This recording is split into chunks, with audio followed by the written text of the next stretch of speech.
ucapan ajaib dari sang peri. Dahulu ada seorang janda yang memiliki 2 anak perempuan.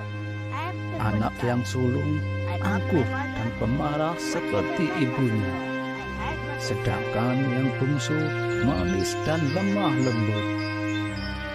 Sang ibu sangat memanjakan anak sulung yang memiliki sifat yang mirip dengannya, dan memperlakukan si bungsu dengan sangat buruk. Si bungsu disuruhnya melakukan hampir semua pekerjaan di rumah. Salah satu dari tugas si bungsu yang malang adalah berjalan kaki 1 kilometer jauhnya ke sebuah mata air dan membawa pulang air dalam sebuah ember besar. Pada suatu hari, saat si bungsu sedang mengambil air di mata air, seorang wanita tua datang dan meminta air untuk minum. "Tunggu sebentar, akan kuambilkan air yang bersih untuk ibu," kata si bungsu kepada wanita tua itu. Diambilnya air yang paling jernih dan bersih, lalu diberikannya kepada wanita tua itu dengan menggunakan teko air agar dapat dengan mudah diminum. Wanita tua yang sebenarnya adalah seorang peri itu berkata, "Kamu sangat sopan dan suka menolong. Jadi, akan kuberikan keajaiban untukmu.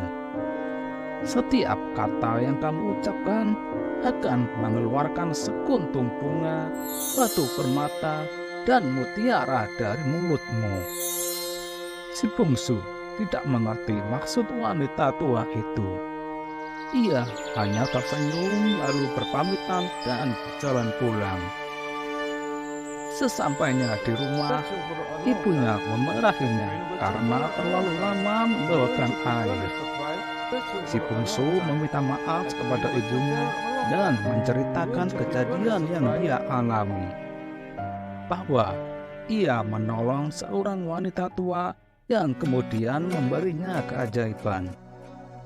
Selama si bungsu bercerita, bunga-bunga, batu permata, dan mutiara terus berjatuhan keluar dari mulutnya. "Kalau begitu, aku harus menyuruh kakakmu pergi ke sana," kata sang ibu. Lalu disuruhnya si sulung untuk pergi ke mata air, dan apabila bertemu dengan seorang wanita tua, disuruhnya si sulung untuk bersikap baik dan menolongnya. Si sulung yang malas tidak mau pergi berjalan kaki sejauh itu. Namun dengan tegas, ibunya menyuruhnya pergi ke sana sekarang juga, sambil menyelipkan wadah air dari perak ke dalam tas si sulung. Sambil menggerutu, si sulung berjalan menuju mata air.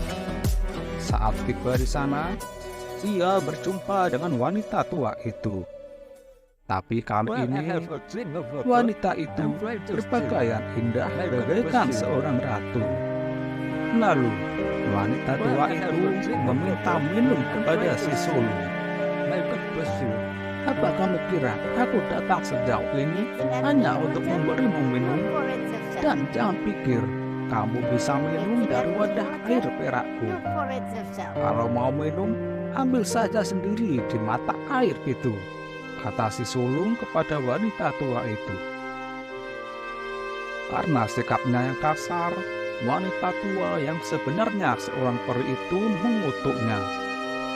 "Untuk setiap kata yang kamu ucapkan, seekor katak dan ular akan berjatuhan keluar dari mulutmu." Saat tiba di rumah, si sulung menceritakan apa yang dialaminya kepada ibunya. Saat bercerita, beberapa ekor ular dan katak berjatuhan keluar dari mulutnya. "Astaga!" teriak ibunya jijik. "Ini semua gara-gara adikmu. Di mana dia?" Sang ibu lalu pergi mencari si bungsu. Karena ketakutan, si bungsu lalu lari bersembunyi di hutan. Seorang pangeran yang sedang berburu terkejut melihat seorang gadis yang sedang menangis sendirian di hutan. Ketika pangeran itu bertanya, dengan menangis si bungsu menceritakan apa yang terjadi. Saat bercerita, bunga-bunga, mutiara, serta batu permata pun berjatuhan dari mulutnya. Pangeran jatuh hati kepada gadis yang baik itu. Dan pangeran juga tahu ayahnya tidak akan keberatan mendapatkan seorang menantu yang baik seperti itu. Apalagi dengan mutiara serta batu permata yang terus dihasilkannya. Maka pangeran pun membawa si bungsu ke istana. Lalu mereka menikah dan hidup bahagia. Sementara itu di rumah, sikap si sulung menjadi semakin memuakkan. Dan dia pun terus-menerus mengeluarkan kata serta ular dari mulutnya. Sampai-sampai ibunya pun mengusirnya dari rumah. Karena dia tidak tahu harus kemana dan tidak ada seorang pun yang mau menampungnya karena sifatnya yang buruk, ditambah dengan kata-kata dan ular-ular yang terus keluar dari mulutnya. Maka akhirnya ia pun tinggal sendirian di tengah hutan. Terima kasih telah menonton.